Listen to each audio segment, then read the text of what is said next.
Welcome to the Salmon Runs YouTube. Enjoy the video. You start by using account recovery immediately. Don't wait.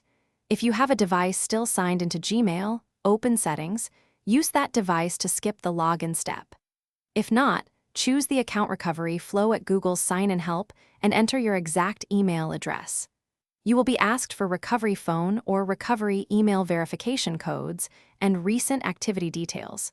Provide the most precise information you can. It speeds verification and increases the chance you can later Once you've started recovery, follow each verification prompt carefully. Google often uses multiple signals. If a recovery code is sent, retrieve it and enter it immediately. Codes expire.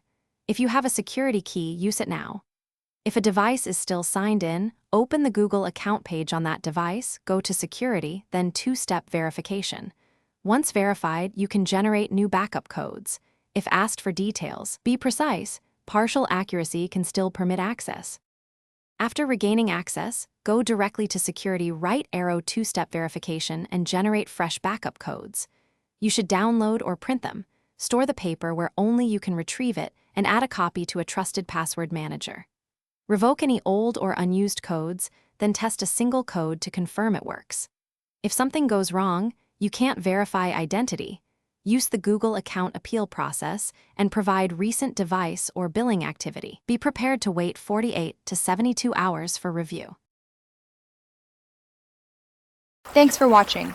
Consider subscribing if we helped you.